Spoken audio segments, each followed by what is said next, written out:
Channel doctor कायनात ज्योति। So guys, हम लोगों ने लेक्चर नंबर जो 3 था उसका पार्ट 1 जो है कवर कर लिया था। मीन्स कि हम उसमें स्ट्रेनम की बात कर रहे थे। अब स्ट्रेनम को ही थोड़ा सा आगे करेंगे ताकि मैं उसको समराइज़ कर सकूँ।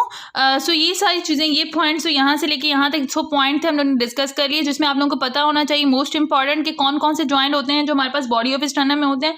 सो बेसिकली हमारे पास जो जॉइंट्स होते हैं वो 2 जॉइंट्स होते हैं, एक मैनिप्रोस्टेनल जॉइंट होता है और दूसरा हमारे पास जिफिस्टेनल जॉइंट होता है। ठीक है, देन हमारे पास स्टर्नल एंगल का आपको पता हो कि सेकंड कॉस्ट जो है at the level of second costal cartilages या ट्रांसफर रिज के लेवल पे हमारे पास एक एंगल होता है जिसे हम लोग स्टर्नल एंगल या लोइस ऑफ एंगल या एंगल ऑफ लोइस कहते हैं, जिसका मोस्ट इंपॉर्टेंट जो है पॉइंट ये है कि ये लैंडमार्क होता है for the counting of the ribs and costal cartilage, जो कि आपसे वाइवा में बार बार पूछा जाता है। ठीक है, सो इसके बाद हम लोग यहाँ पे क्लिनिकल नोट दिया गया है, ये भी आपको पता होना चाहिए। इसमें क्या कहना है, sternum and marrow biopsy. So bone marrow की बायोप्सी काफ़ी सारे जो है हमारे पास डिजीज़ के अंदर की जाती है, तो ये किस तरीके से होती है वो बताया है। Since the sternum possesses red haemopoietic marrow through out the life.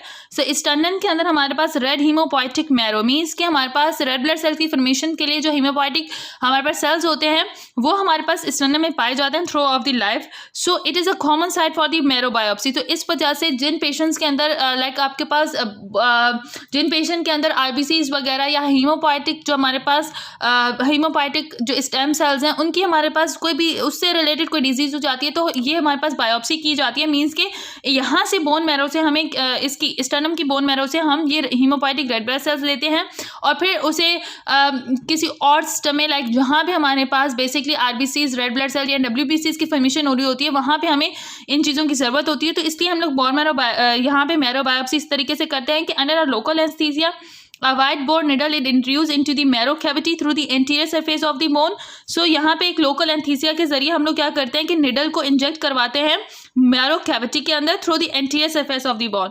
तो द स्टर्नम में ऑल्सो भी सो ये एक हमारे पास अगर बात करें तो स्टर्नम जो है एज अ मैरो बायोप्सी के लिए भी यूज होता है, यहाँ पे ये कह रहे हैं आपसे। ठीक है, सो एंटीरियरली इसके anterior surface of the bone के अंदर जो है हम लोग वहाँ पे निडल को इंसर्ट करते हैं, इंट्रोड्यूस करवाते हैं, इंड्यूस करते हैं उसे, एंड देन वहाँ से हम लोग जो है वो हीमोपोइटिक स्टेम सेल्स वहाँ से एक्सट्रीट आउट करते हैं।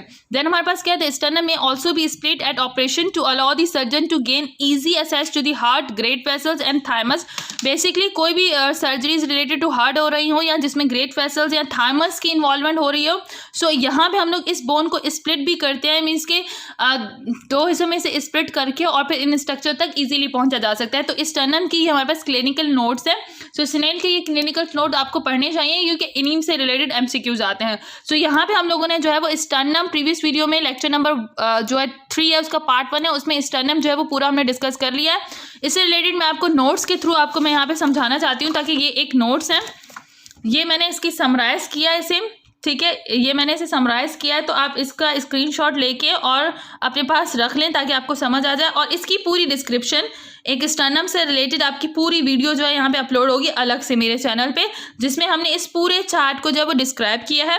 ठीक है, सो आप वो वीडियो ज़रूर देखिएगा क्योंकि उसमें फिर जो मैंने अभी आपको थ्योरेटिकली एनालिसिस पढ़ाया है उसमें इस चीज़ में मीन्स कि मैंने उसमें जो है वो इस पूरे चार्ट को ड्रॉ किया है और आपको बताया कि कौन कौन से पॉइंट्स हैं जो आपको स्टर्नम से रिलेटेड पढ़ने चाहिए। सो उसमें सिर्फ और सिर्फ स्टर्नम से रिलेटेड पॉइंट होंगे, वो वीडियोज़ जो हैं उसमें स्टर्नल एंगल और स्टर्नम से रिलेटेड आपको बताया जाएगा।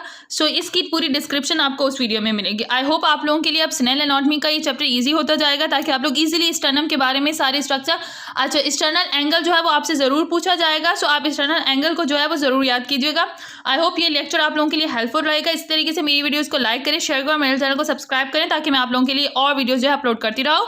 और इस लेक्चर 3 के पार्ट 1 एंड पार्ट 2 के बाद जो है वो पूरी स्टर्नम पे वीडियो अपलोडेड होगी, वो वीडियो ज़रूर देखिएगा। उसमें इस पूरे चार्ट की मैंने डिस्क्रिप्शन की है ताकि आप लोगों का अगर कोई क्वेश्चन आ जाए एग्जाम में तो आप लोग इजी कर सकें। सो अल्लाह हाफिज़ गाइस।